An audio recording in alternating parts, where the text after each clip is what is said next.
Good evening, and welcome to Experiments in Architecture. I'm your host, Simon Chatsworth. Tonight, we look at a group of young architects trying to push the envelope of Waffle Structures. The team, made up of Emilio Craddock, Graham Snow, David Tucker, and Marina Michael, are using advanced computer modeling techniques to test their hypothesis. The work of this group is not without precedent. The Metropole Parasol, located in Seville, Spain, serves as inspiration for the team.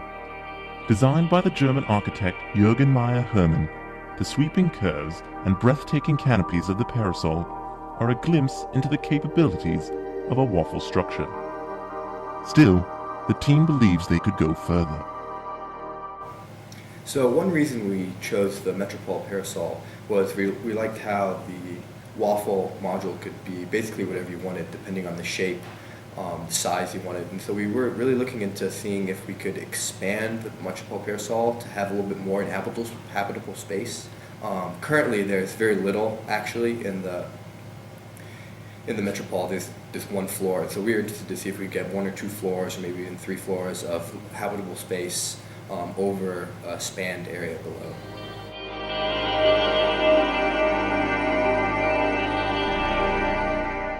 The team set out to answer 2 important questions. First, could a similar structure to the parasol be used without the help of concrete supports to provide even more interior space, say 3 or 4 stories? And secondly, could the waffle structure itself begin to respond to other factors? In other words, could changing the density, depth, or angle of the waffle begin to react to specific lateral forces? In order to answer these questions, the team first needed a formal strategy. We wanted to put a few constraints on ourselves. There were kind of 2 main criteria, I think, when we began, which was first to test how the waffle could operate as structure, as opposed to our precedent in which it's not really performing that function. And then programmatically, we wanted a structure that was rather open on the ground level and could span. So we were kind of testing whether the waffle could also handle the kind of spans we were interested in trying to achieve formally. The team went through several iterations, modeling different forms in Rhino and then testing them in Caramba, a software designed to analyze the structural capacity of 3D models. Eventually, the team settled on a design. Beginning with a cube defined by the site constraints, the team began subtracting away forms in order to create habitable space. At ground level, space was created for either transportation network or public space.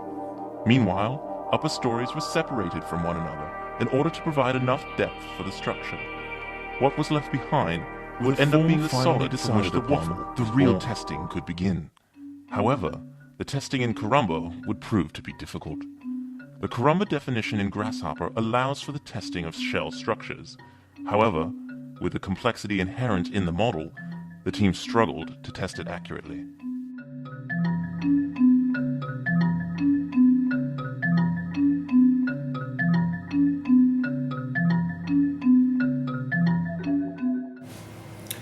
So we began by creating surfaces where all of our waffle surfaces existed in the model, and we imported those surfaces as shells into our Caramba model. However, we really struggled with creating intersections at all of the intersections in the waffle model, because for Caramba to read the surfaces, they have to be individual surfaces. And so this led to a lot of issues of where we were able to place the loads and the supports, and so the Caramba model was never able to realize the surfaces as connected, and it would often just push one shell or 1 or 2 shells through the model and wouldn't really transfer the load we put on the outer shells depending on the wind loads or the gravity loads, and it wouldn't transfer those loads through the model like it would in the waffle model. And instead it just pushed one shell directly through the model, which obviously is not how it would have happened in real life. The team was concerned. Without a working Caramba model, all tests would be impossible. Finally, a breakthrough. The team abandoned the idea of using shells and converted the structure into beams. While perhaps not as precise as the shell definition, it would seem that the results would be similar. With a working model, the team was able to test several iterations. The results they found were fascinating. So we started by testing a conventional waffle, having perpendicular planes. And then we thought we would test an angled waffle to see if that resisted the lateral forces better. And to our surprise, it actually did. When the wind was pointed perpendicular to the waffle, that resulted in a stronger lateral resistance to deflection. Then we started testing the density of the waffle because the gravity load wasn't quite meeting our standards. So increasing the density often helped to decrease the deflection due to gravity, but there were some cases when increasing the number of waffles simply added to the weight of the structure and resulted in greater or the same amount of deflection. So that was when we started also changing the form, cutting back on cantilevers or closing the waffle in some areas so that the form would resist both gravity and wind loads in the best way possible.